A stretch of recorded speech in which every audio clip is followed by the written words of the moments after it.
Snyder, and I have the great honor to serve as the superintendent here at the park with a very talented group of employees, volunteers, interns, and partners. Today, we are making history on the ground where our rich local musical history emerged more than 150 years ago.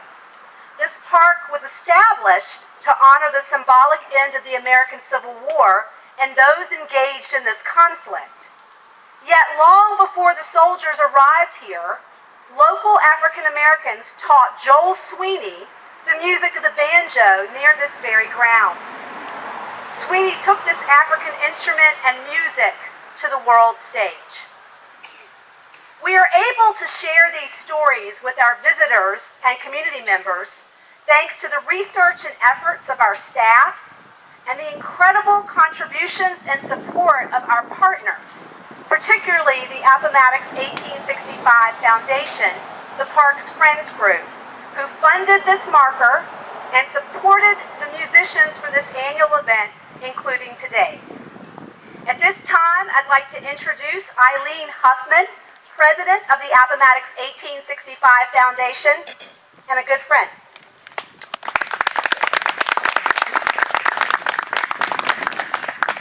Hi, everyone.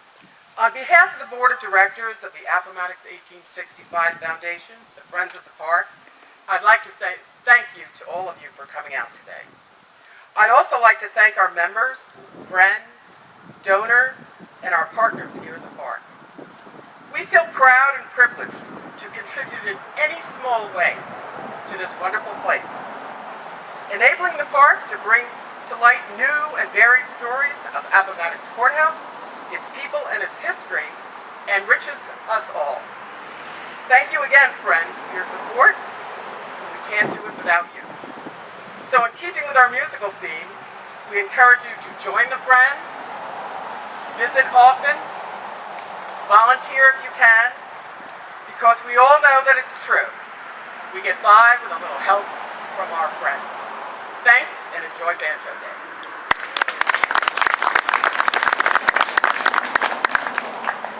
Another wonderful partner is Jennifer Lukes from the Virginia Department of Historic Resources. They are the state's Historic Preservation Office with a mission to encourage and support the stewardship of Virginia's significant cultural resources.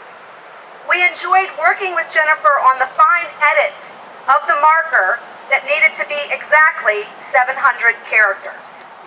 That includes spaces, punctuation marks, letters. Jennifer.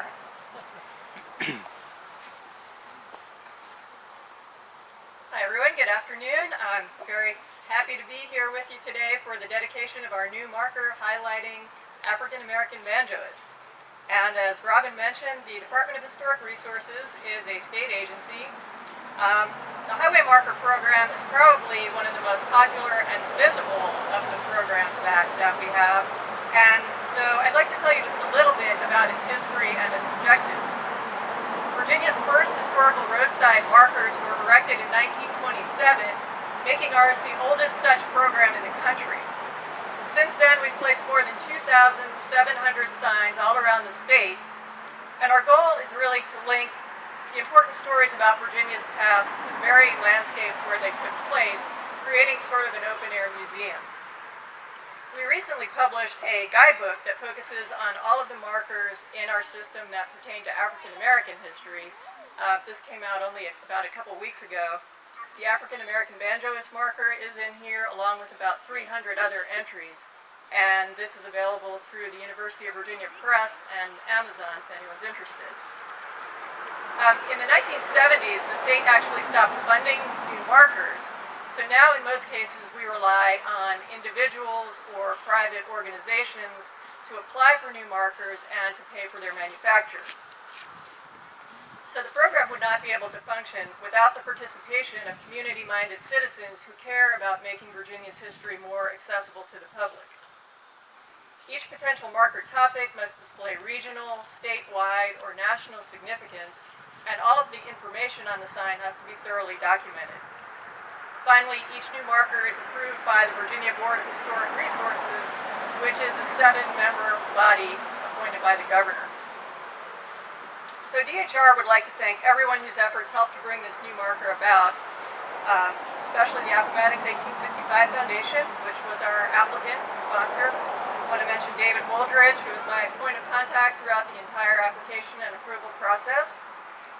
The National Park Service, of course, for hosting us today, and the Virginia Department of Transportation, which came out, selected the site for the marker, and installed the sign. So on behalf of the Commonwealth of Virginia, we're proud to present this marker about African American banjoists and their significant influence on America's musical traditions. Thank you.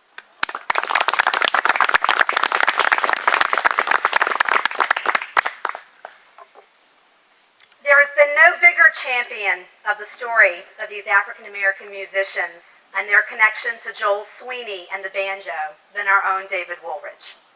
As a member of the park team who safeguards our cultural resources and museum artifacts throughout the park, David's passion and love for this place is evident every day. David is also an artist, a musician, a banjo player, and a historian in his own right. To share more about the contributions of those African American musicians, David will present today's keynote presentation.